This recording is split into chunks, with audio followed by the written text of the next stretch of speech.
Hello everyone and welcome to another episode of Storytime with Mr. Jackson. And alright y'all, let's kick this one up a notch, because this is it, this is the big one, the voyage everyone remembers. And now that we've gotten some context and eaten all of our vegetables, let's begin. We have such sights to show you. Scotty, we haven't got much time left. A year passed, one full of desperate explanations in the search for any consolation.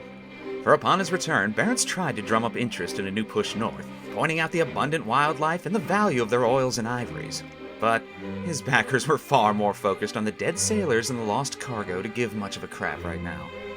But all was not lost, for meanwhile, much to Barentz's benefit, von Linschoten began running his mouth again, because of course he did, filling the heads of the effete nobles of the capital with stories of crystalline beaches and stealthy white monsters who sucked the blood of mortal men. And coupled with this, old Petros Plancius began making noises of his own, for with last year's failure and the doubt that had placed on von Linschoten's Straits of Nassau theory, Plancius spotted an opportunity. And our boy Plancius had been pondering the problem for decades at this point, and was now more than ever convinced that going north was the best way east. No, really, it was a simple matter of distance. I mean, just look at this globe. Couldn't get much simpler than that, really. Now, when asked about the ice and storms up that far, Plancius simply smiled. For he figured that by sailing north, he could actually limit the men's exposure to sea ice. Now, this isn't as dumb as it sounds, for he was convinced that past a certain point, the seas near the pole would be ice-free or even semi-tropical. I know, right? Anyway, long story short, a lot of folks back then figured that because the North Pole was bathed in sunlight for half the year, that the ice would most likely melt, pointing out how quickly things thawed during the spring back home, and how no one ever saw icebergs flowing north. No, those things always drifted south, for that was the natural order of things. And that meant something had to be moving all that ice. And so they speculated that there must be a whole lot of energy up in the north. So that in mind, if Plancius could get an expedition through the ice belt around 80 degrees as quickly as possible, they would have ample time to travel over the warm North Pole, arriving at the other side early enough to push through the ice once more, and then bam, China.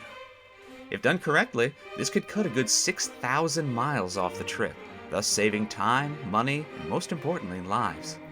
And meanwhile, back in the capital, though unwilling to put national funds at risk, the States General was still optimistic about the North. They just kind of assumed that exploiting it would take a lot longer than they first thought. And as such, they decided to take a step back from direct involvement, simply placing cash bounties on certain milestones, such as reaching the Kara Sea, mapping the coast of Russia, or, most lucrative of all, reaching the fabled North China coast. And eventually it was these bounties, coupled with the continued agitation by men like Barentsz, von Linschoten, and Plancius, that finally got the ball rolling again. And before long, the lure of the North had taken hold once more, and a group of merchants from Amsterdam soon pledged 2 ships for another push north. Now this time, Barentsz and von Heemskerk would lead the push, with von Heemskerk acting as captain and Barentsz as chief navigator. Now, I couldn't find a whole lot about Jacob von Heemskerk's early life, because, I don't speak Dutch, but from what I could gather, he entered maritime service at a young age and through grit, determination, and some useful connections, worked his way all the way up to the level of ship's captain. Now, the last year's voyage was among the first of his noteworthy accomplishments, but more would definitely follow. But enough about him, back to the mission prep. Barentsz was happy with his captain, as the 2 men seemed to work well with one another, both adept at not stepping on the other's toes. But speaking of, they would not be going alone or without supervision. For aboard the other vessel was a Mr. Jon Cornelis Rijp, who was, quote, both master and factor for the goods that the merchants had laden in her. And as such, it was Rijp's job to make sure no one took any unnecessary risks with the trade goods, as many merchants still remember how last year the fleet had thrown dozens upon dozens of valuable crates overboard in order to lighten their ships. Now, never mind that the ships were grounded on a rocky sandbar and in real danger of going down with all hands. No, that didn't matter at all. Really, all these merchants knew was that they had lost money, and they would make damn sure it didn't happen again. And as such, they sent a company man along to ensure that things went smoothly. And we all know how well things go when corporate sticks their withered hands into things they don't understand. God forbid they trust middle management. They only run the whole company. What would they know? Sorry, I don't know where that came from. Anyway, there they were. The 2 vessels tasked with heading due north over the North Pole and then south again until they reached China. Now, most thought it foolish or even suicidal, but it was something they hadn't tried before, and that had to count for something. Well, not wanting a repeat of last year, they only tried to hire young and unmarried men for the job, One's just smart enough to run the ships, but just dumb enough for the idea of ice and adventure to excite them. Well, once funding was secure, Barentsz began spreading the word that he only wanted the strongest and most motivated sailors for his crew, that his was no voyage for weaklings or lovers of comfort. He let it be known that there would be no turning back unless every other option was exhausted, for like a teenager with a promise ring, this time he was going all the way. Well, the crew was eventually enlisted from the docks and taverns of Amsterdam, each of them kind of a badass in their own right, young and highly motivated. And these guys were promised the going wage for a long voyage, as well as a cut of any prize money won by reaching China or any other of the milestones along the way. Which basically meant that if they reached China, every man aboard would be able to afford his own house and then some when he returned home. Well, just as the last voyage had begun with delays and crappy weather, so too did this one. And for 5 days they sat at home port just waiting for any friendly wind to take them away. Hell, at one point during their extended wait, Ripe actually managed to get his ship beached on a local sandbar and had to be levered off, much to both crews' embarrassment. May 18th finally brought some good sailing and they put out, and by June 1st they managed to get far enough north to again be in the land of the midnight sun. And June 4th brought a strange yet reassuring sight. It was a parhelia, or the illusion of 3 suns in the sky, a known yet semi-miraculous astral effect that some have called a sundog for reasons I can't even begin to understand. Now, this can happen just about anywhere, the causes ranging from pollution to water vapor, or in this particular case, suspended ice particles floating in the air acting like little prisms, what's known as diamond dust. But no matter how it occurs, the effect is the same. The sun shines through a contaminated atmosphere, causing it to smudge, and thus we get our sundog. 3 suns encompassed by a halo of light, sometimes lined with rainbows. I've seen a few here in Michigan, always an interesting sight. Soon after, Barentsz took the sun and found that they had drifted much farther west than he would have liked. And then he and Ripe's pilot began arguing about the best way to proceed, with Ripe wanting to keep his heading due north toward the pole. Then William Barentsz, our pilot, asked him whether we were not too much westward, but he would not acknowledge it. Whereupon there passed many words between them, for Barentsz said that he would prove it to be so, as true it was. Get it to Vic. Well, Barentsz shook his head, pointing out on his charts that they would run into Greenland way before they reached the pack ice. He instead suggested that they try the route that he'd discovered over the top of Nova Zembla 2 years before. There they could at least do some hunting and gather some more fresh water before either pressing north over the pole, or, barring that, cutting across the Kara Sea and trying the Russian route again.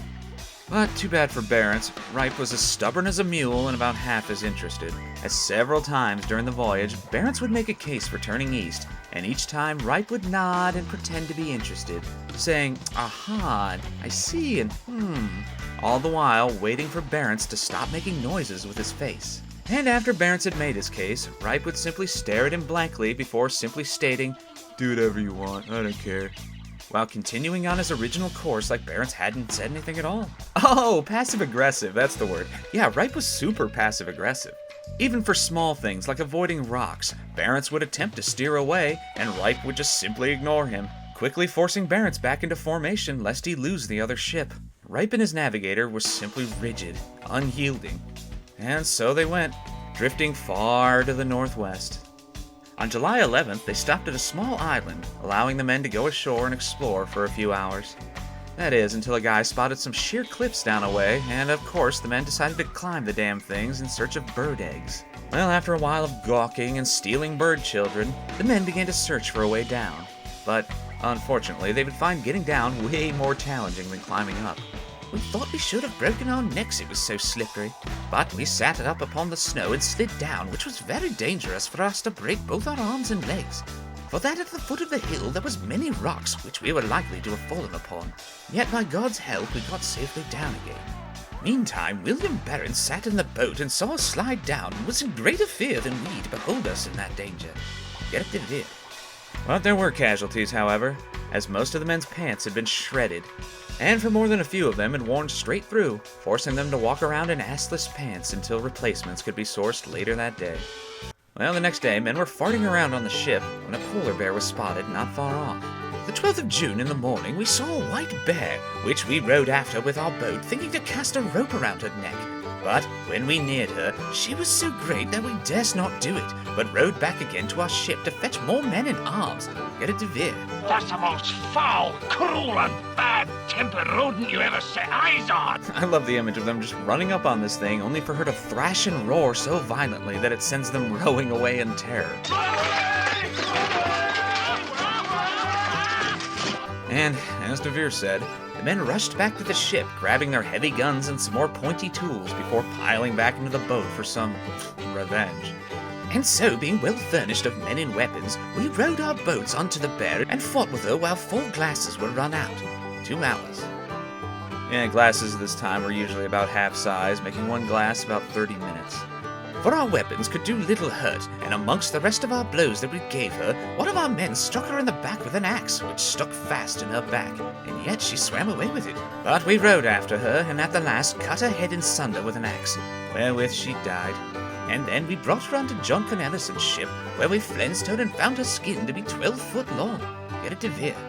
Well, normally they would just skin the beast and take the teeth and claws for mementos, but this time the men got a little curious. Well, they butchered and cooked the animal, but disappointingly, no one liked the meat. The extra flesh simply being thrown out onto the ice for the birds and scavengers. And this place would forever after be known as Bear Island, a name it still bears to this day. By June 14th, the 2 ships approached the biggest iceberg any of them had ever seen. A huge leviathan so girthy that the ships couldn't see around it in any direction. And it took a full 5 days to move around the massive thing. But once they had, something miraculous came into view. It was land. Dry land, complete with mountains and fjords. Seems that the megaberg they had just avoided was most likely a massive piece of a glacier, broken off from somewhere along this very coast. Barentsz quickly began going through his charts, trying to tell anyone who would listen that this new land was merely part of Greenland, and that by reaching it, this had proved that he had been right all along about turning east. But when others in the know took the sun and checked their charts, they vehemently disagreed, pointing out the strangeness of this new landscape before them. I mean, this place was nothing like the descriptions of Greenland in their books. And besides that, it sat much too far to the east to be part of that great landmass. And unfortunately for Barentsz, who had egg all over his face about now, they were right, for this wasn't Greenland, Iceland, or any other land. No, they had just stumbled upon what today we called Svalbard, one of the most northerly and isolated places on the globe. But the name Svalbard would come later. To these Dutchmen, the place was simply known as Spitsbergen, named after the pointed mountains they could see poking out of the interior of the largest island. And these men were most likely the first humans to ever walk on its shores or see those pointed peaks. And hundreds of years later, and in another life, these islands would become an important source of coal, and as such would become ground zero in an Arctic turf war between the Scandinavians and the Russians. But that's a story for another day. For now, her discoverers simply took measurements, finding that they were still forever away from the North Pole, but that this was now the farthest northern landmass yet known. So they had at least put a new ceiling on the world, a Dutch ceiling. And in my opinion on this voyage would most likely set a farthest north that would last for at least the next 30 years. On June 21st, some of the men were busy collecting ballast stones on shore when some scouts on the ship spotted a bear swimming right for them. Well, some on board no doubt remembered the fate of the crystal pickers from the last voyage and shuddered. Something had to be done. And so the men on the ship began making as much noise as possible, while others piled into whaleboats in an attempt to cut the bear off before it could reach the shore. But this commotion seems to have spooked the bear, and it began to swim out to sea almost immediately. But she swam a mile, 4 English miles, into the sea, and yet we followed her with the most part of all of our men of both ships in 3 boats, and struck her oftentimes, cutting and hewing her so that all of our arms were most broken in pieces. Get it to veer.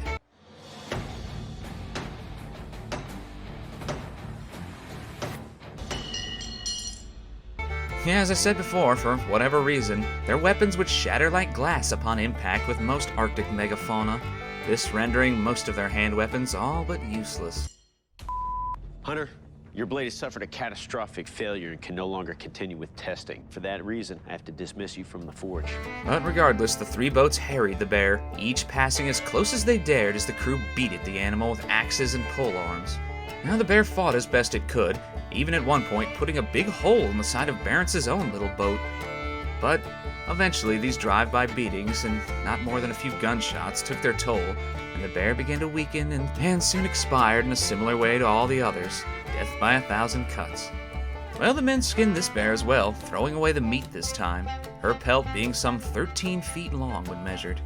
Well, not long after this, scouts spotted some barnacle geese nesting on shore, and everybody started losing their crap for a few minutes, just shouting, "Geese! Geese!"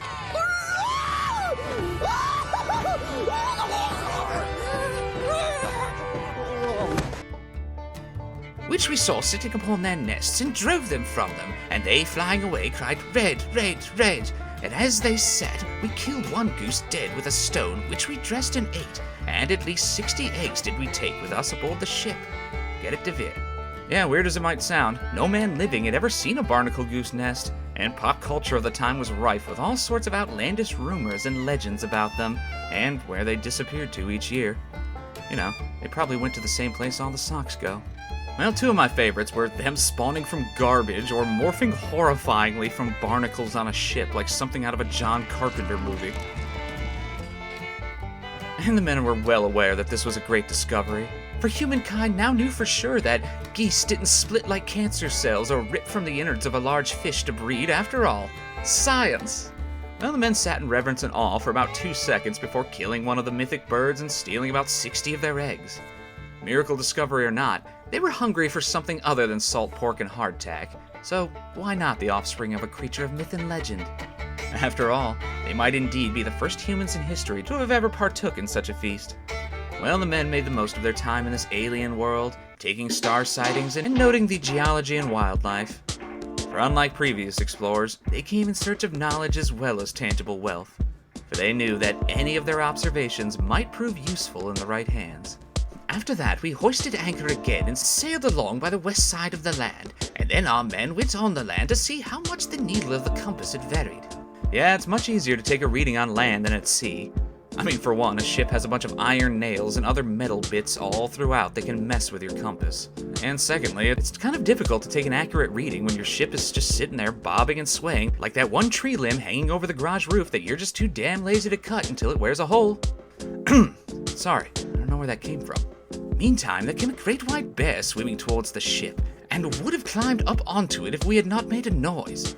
And with that, we shot her with our piece, but she left the ship and swam up onto the land where our men were, which we perceiving, sailed with our ship towards the land and gave a great shout, wherewith our men thought that we had fallen onto a rock with our ship, which made them much abashed, and therewith the bear, also being afraid, swam off again from the land and left our men, which made us glad, for our men had no weapons about them.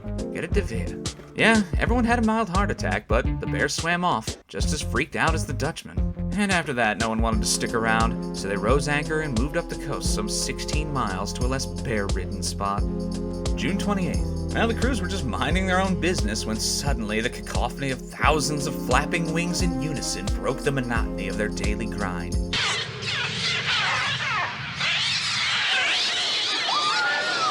It was like something out of a horror movie. The skies immediately darkened and a biblical swarm of birds descended upon the fleet. In seconds, both ships were enveloped by the squawking horde, many getting caught up in the rigging and tearing at the sails, while others simply flew full speed into the hull, their bodies smacking against the timbers with a sickening thud.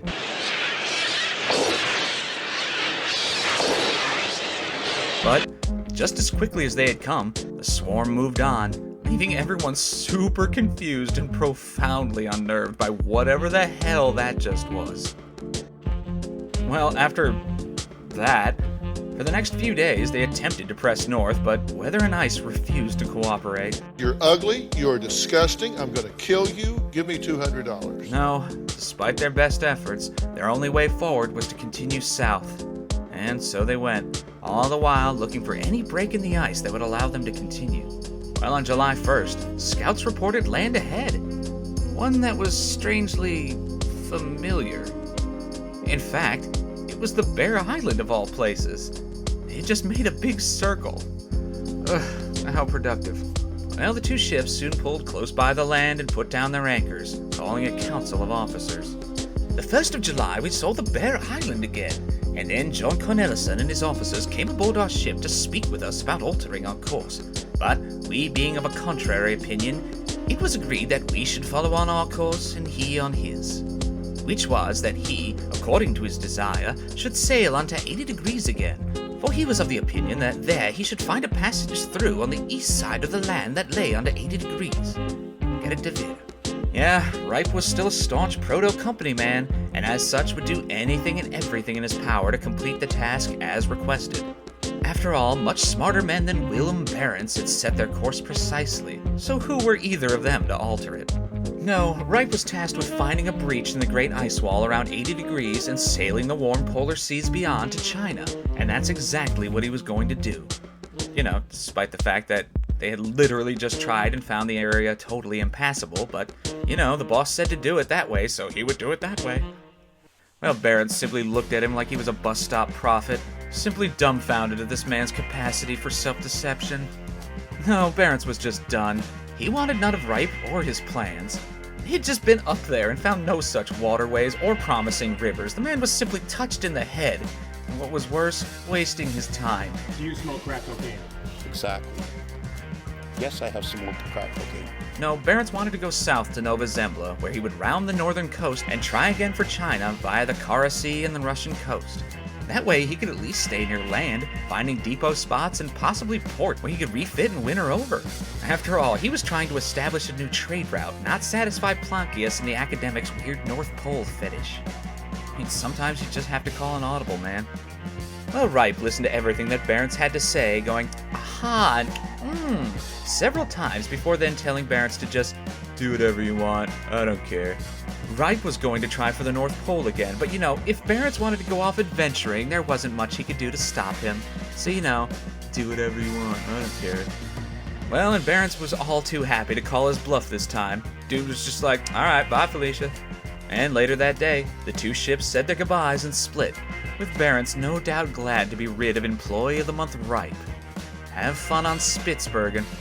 Barentsz then set his heading almost due east from Bear Island, over a sea that would, ominously, one day bear his name. Well, by July 14th, Barentz's ship encountered another insane labyrinth of shifting ice. Well, Captain von Hemskirk scanned the icy wastes before them, eventually choosing a promising lead and ordering the ship in. But the ice proved unpredictable, and within only a few minutes, the pack had shifted again, trapping them in a small patch of blue surrounded by impassable pressure ridges. Now, these guys had no time to panic, they just needed to escape.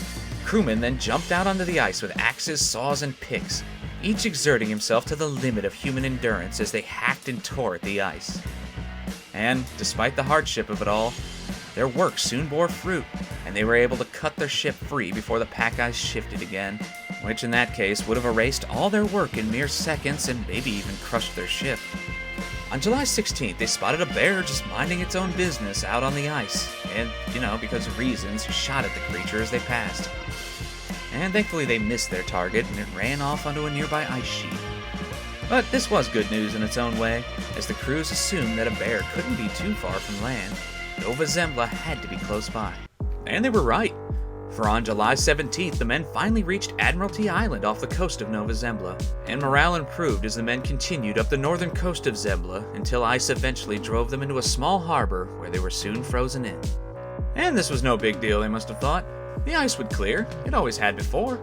In the meantime, though, the men soon realized that they had moored to the Cross Island from Barentz's first voyage. And so, that in mind, a group of men went ashore to gawk at the two large crosses near the coast, each man just happy to be off the ship for a while. I mean, all that swaying does a number on a man, and even after you go ashore, you can still feel the uneasiness, the constant motion beneath you. Anyone who's been to the beach all day and then can still feel the waves crashing against them once they go home will know exactly what I'm talking about. But either way, though, the men were glad to be out. That is, until they spotted a group of bears in the distance. Well, everyone in the party stopped dead in their tracks, each man's attention drawn to the mighty apex predators less than a mile off. The bears rose up on their hinder feet to see us, for they smell farther than they see, and for that they smelt us. Therefore they rose upright and came towards us, wherewith we were not a little abashed in such a sort that we had little lust to laugh. Get it to Veer. Well, unarmed and now scared to death, the men looked out to see the bears slowly and deliberately walking towards them. Well, Captain von Hemskirk soon took charge. Brandishing a boat hook in one hand, he told the men that if any of them broke and ran for the ship, he would bury it in their backs and leave their corpses to the advancing bears. But the maester stayed us, saying that he that first begins to run away, I will thrust this half-stake, which he held in his hands, into his ribs, for it is better for us to stay together, and see if we can make them afraid with whooping and harrowing. And so we went softly towards the boat, and got away glad that we had escaped their claws, and that we had leisure to tell our fellows thereof. Well, the next day they returned to the spot, armed to the teeth, and found footprints indicating that the group of bears had stalked them for quite a ways. And this no doubt unnerved everyone, as they knew full well that the bears could have killed them all with little effort. Puny, level 5. Too bad. Don't you come any closer. Look, I'll use this thing. For the next 2 weeks they lay icebound, waiting for the ice to break up and murdering any bears or seabirds unlucky enough to wander near their camp. Conan, what is best in life? To crush your enemies, see them driven before you, and to hear the lamentation of your women. And in that time, they also put up a cross of their own and placed it near the others. After all, they had the time. May as well put up a landmark for the benefit of future sailors. On August 4th, they clawed their way free and headed for Ice Point, northern tip of Nova Zembla. But soon a mist rolled in, and visibility was then reduced to only a few feet in front of the ship. They had to moor the ship or else be crushed or grounded by all the fast-moving ice around them. And then, as if by magic, such a safe place came into their view. A huge iceberg towering over 100 feet above the water, and whose bottom was so deep that it had grounded itself on the sea floor. Absolutely perfect. Well, taking advantage of this, they threw out their ice anchors and mooring lines and cinched their ship close enough to the berg in order to ride out the storms and weather. But despite their safe mooring, the weather continued to deteriorate, with mists soon replaced by driving snows and wind as a squall drove in. The storm continued for almost a full day, forcing the men to take down their mainsails, using these as a tarp to wrap the ship in an attempt to keep the snow and weather out. I mean, think about it. All that snow and ice packed on deck would make you top-heavy and prone to capsizing. Not a good look. At some point during the storm, Barentsz himself was walking the decks when he heard a strange noise over the side. He then poked his head out into the driving snows, only to see a massive creature clawing its way up the side of the ship, its dead black eyes meeting his before he recoiled in terror. And in a very reasonable response, Barentsz then began yelling as loud as he could for the crew to come out and help. And instantly the crew burst out from below decks, raising a terrible racket, each man brandishing hand weapons and firearms. And the bear, who up to this point had been in stealth mode, heard this and panicked, jumping from the ship and swimming out into the snows and mists. Well, needless to say, none of them could relax after a literal monster had almost clawed its way aboard. And in response, Captain von Hemskirk posted extra men to the night watch as well as issuing them firearms. And this was a good move, as the bear wasn't yet done with them, for he was about that wily coyote life. And so, over the course of the day, the bear had climbed the 100-foot iceberg that the ship had been moored to and gotten into a position where it could just hop on board at its leisure. Meanwhile, 4 crewmen with loaded guns sat huddled under the sail like a tent, their attention still drawn towards the sea ice from where the bear had come earlier. And so it came as quite a shock to these men when the bear jumped onto the ship from the other side, the sail in that area collapsing in a chaotic heap of canvas and fur. And quickly the panicked defenders spun around and fired blindly at the writhing mass of canvas, the space underneath the tarp quickly becoming a choking miasma of sulfur and gun smoke. The defenders forced out into the driving snows, coughing and sputtering, asking themselves, why did we do that? But despite the chaos and confusion, one of those wild shots actually managed to hit its mark, opening a huge hole in the bear's flank. And suddenly, now just as terrified as the sailors, the wily coyote bear quickly Spider-Man climbed back onto the iceberg, flopping over the top and vanishing once again. And for the rest of the storm, the crew sat anxiously fiddling with their guns and jumping at every noise and shadow. By August 10th, the weather had cleared, but by now they had a new problem. Mainly ice again. For the storm had broken up a great many pieces of ice, and now they were currently all rushing past the ship and her safe mooring with disconcerting speed. And what was once a safe mooring soon became a liability. They had to move, and quickly. And so they put out, doing their best to sail with the ice floes, but even as they did, another new problem popped up. For by now the temperature was beginning to drop, like really fast. and despite the moving ice and the wake of their ship, a leather-like skin of new ice was beginning to form all over the surface of the sea. They were now in real danger of being iced in out in open water. Certain death. Well, thankfully for them though, they soon spotted a berg they thought sturdy enough to moor to, and they quickly cinched their boat to it, spending the rest of the day refitting and thanking God for his mercy and guidance in having seen them through such trials. With their chores done, the men then settled down to relax and were duly punished for it, for the Arctic is no place for complacency. Now their safe mooring was a massive iceberg whose draft was deep enough to ground it on the ocean floor. Exactly the type of ice you would want. Nice and stable, what the men called fast ice. But this one, however, just decided to shatter suddenly, and what was once a massive iceberg was now a pile of tumbling ice, rolling and flipping like an acrobat. Well, the men hauled in their anchors as quickly as they could, even as the massive pieces of ice began to roll like cubes in a soft drink. They were in the midst of a blender of rolling, jagged ice and only barely made it out on a friendly surge caused by a massive falling hunk. Call it Providence or what have you, but they were all lucky to be alive. Well, over the next few days, the temperature improved a bit, but the free-floating ice never let up. And so they soon resolved to take their chances nearer the coast, where the big ice was less common due to the shallows. But now that they were closer to land, bear sightings became more frequent. And in one of the sadder episodes in a story full of them, a bear got too close to their ship. Now, by now these men were tired and their nerves were just shot. They couldn't deal with knowing that the bears were out there and that they had seen them. This thing had to die. Either that or none of them would sleep that night. And so the men shot at it with their heavy guns, a bullet managing to hit the bear in the leg almost immediately. It tried limping away from them as best it could, but the Dutchmen soon piled into their boats after it.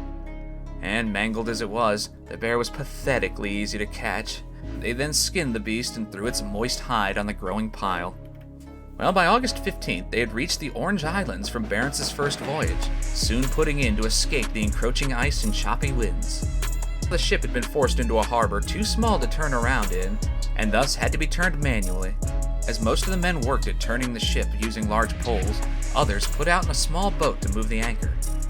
And during this commotion, a bear was soon aroused from its slumber, exploding from what they thought was just a pile of snow. The men were then forced to stop trying to save the ship so that they could fight the bear. And they chased it for a while, the whole affair becoming some kind of macabre Benny Hill sketch, as they chased it from land to sea and sea to land before finishing the creature on the beach. And after the bear murder, there was still the matter of turning the ship, and bad feelings were had by all that day. After the weather finally broke, they resumed their journey southeast as best they could, only to be hemmed in by ice sheets pressing in from the Kara Sea. Well, crap, Barentsz must have thought, for as far as he could see to the east was ice. Just ice. And as far as he was concerned, that was it. This year was a bust. Best laid plans shattered and torn apart. But Barentsz wasn't one to wallow in self-pity. No, he was a man of action. Plans would need to be adjusted, that was all. They were running out of options, but still hoped to continue south along the coast of Nova Zembla. As best case scenario, they would find a break in the plains of ice to his east and be able to continue on their merry way. And worst case, he could circumnavigate Nova Zembla, going home through the other side of the Vygat Straits. But despite having a plan A and B, nature would have the last word, and she decided that he would go with C. For further ahead, the ice sheets had collided with the coast of Nova Zembla itself, rendering the whole region impassable. There would be no going south, east, or west. Their only hope for salvation now lay north. But after he turned around, their trip north also became hampered, as the temperature began to drop violently once again, and the seas around them again began to freeze. Now it was fine at first, with their ships simply able to break through the new ice as if it were nothing. But after a while, the strain began to show. For with every floe they cut, ice shavings began to build up on the hull, causing drag which slowed the ship, which made breaking the ice ahead all the harder. They were caught in a vicious cycle. The more they pushed, the more feeble they became, and the less they could push.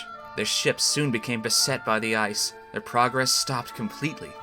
And so in desperation, 3 men jumped out onto the ice and began to chop at it, some cleaning the ship while others widened their path forward. But just as the ship began to move again, a rogue swell came up, causing the ice and the ship to buck and roll. As the ice began to break apart underneath them, the men made a jump for the ship, each grabbing whatever they could get a hold of. Ropes, rigging, the odd piece of timber, a porthole, anything, hanging on for dear life until they were rescued by their shipmates. For in these conditions, it would have meant certain death to miss the jump, or even to lose their grip.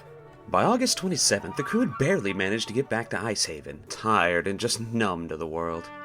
In fact, they were so tired that no one took notice of the ice piling near their harbor mouth, each man simply happy to leave his post for a moment and get some much-needed rest. And after a short break, Barentsz and von Heemskerk surveyed the ice blocking their harbor mouth, soon finding it far too thick to be breached. So, as they had a dozen times before, they ordered some men ashore to scout the landscape for anything useful. After all, they might be here for a few days. But, just as a large group went ashore, they heard shouts from the ship, turning in time to see massive hunks of ice breaking from the chaotic mass clogging their harbor mouth. And these bergs shot toward the shore with great speed, crushing floes several inches thick as they barreled toward the land. They were simply unavoidable. Then, suddenly, the men on shore heard the one sound each of them dreaded more than any other, that of ice grinding into wood. Well, dumbfounded, they fell to their knees as an iceberg smashed right into their ship, lifting the bow high out of the water, its stern now touching the bay's floor, with water rushing over and out like a bucket in a well. The 27th of August, the ice drove round the ship, and yet it was good weather, at which time we went on the land, and being there, it began to blow southeast with a reasonable gale. And then the ice came with great force before the bow, and drove the ship up 4 foot high before and behind. It seemed as though the keel lay on the ground, so it seemed that the ship would be overthrown in its place. Whereupon they that were in the ship put out in the boat, wherewith to save their lives, and withal put out a flag to make sign for us to come aboard. Get it to veer. For the next few hours, all they could do was stand and watch, every man hoping that each hunk that drove into their harbor would be the last. The next morning, the ship was still sitting atop the ice, but her angle had improved a bit, and now at least she seemed in no danger of tipping over. Well, not wanting to waste any more time, Barentsz and the pilot rowed over to the ship to assess it for damage. And upon first glances, that all seemed fine. The two men got on their hands and knees and began inspecting the underside of the hull. But it was right about then that Barentsz heard a sound that could turn even the hardest man coward. As suddenly, part of the ice floe that held the ship gave way, a low slush and a loud crack like gunfire. And then, the giant form above them began to move with an ominous groan and creak. Then, after an eternity of expectation, a huge splash with shockwaves causing the very ice beneath them to ripple and crack. Barentsz and the pilot were definitely scared to death for at least a moment, fearing that the bit of ice they were on might float out to sea riding on the powerful waves. They were fine, and better yet, their vessel was now floating again. Soiled pants or no, today was a good day. And disasters or no, the ice wouldn't wait for anyone. Already the floes were moving in, turning their once liquid harbor into a plaid-like patchwork of ice and leads, certain death for any wooden ship caught in it. They needed to cut their way free, for the ice flowing past their harbor mouth was far too unpredictable. There was no telling what would happen if they were forced to stay here for any length of time. And so, in an attempt to spit in the eye of fate, all hands began to cut a channel through the ice floes. They had done it before, and by God, they would do it again. And it was rough going for them, with men being forced to pick and prod at ice several inches to a foot thick, with hand tools of, as we've seen, dubious quality.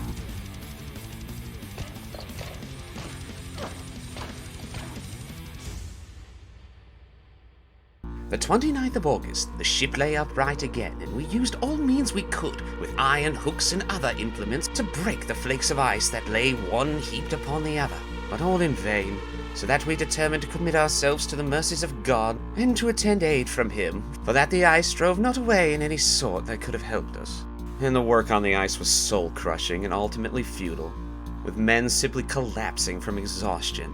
They just couldn't do it anymore. The ice was just way too difficult to remove. And then, to make matters worse, like some kind of cruel joke, more bergs floated in the next day, further packing the ice closer and closer together. And so, like some sort of heavy metal version of dominoes, the bergs began pressing onto one another, and much to their despair, the crew could only watch as the channel they had cut with so much effort slowly closed. And like De Vere said, they were reduced to prayer, begging their god to allow the ice to open up once more, begging to be allowed to leave this place. But instead of angelic trumpets and miracles, the men began to hear the telltale crack of wood being squeezed. For the floes had now coalesced around their ship once more, her frame groaning as it was slowly lifted from the water. Again. They were stuck. They had tried everything they could think of, tried their best even, but all for naught. They were now mere pawns of nature, at the mercy of the very same forces they had once sought to master. And, right about then, every man had the same thought run through his head. What the hell are we going to do now? On the next episode of Barentsz at Sea, the 17 castaways are forced to make peace with their situation, quickly banding together to build a proper shelter in the barren wastes of Nova Zembla. How will they survive the ferocious bears and the driving snow? Well, find out next time on another exciting episode of Barentsz at Sea. Until then, this has been Storytime, and I've been your host, Andrew Jackson, wishing you safe travels and dry socks. And as always, if you like what you heard, please feel free to like, share, and subscribe. Every little bit helps. Thank you.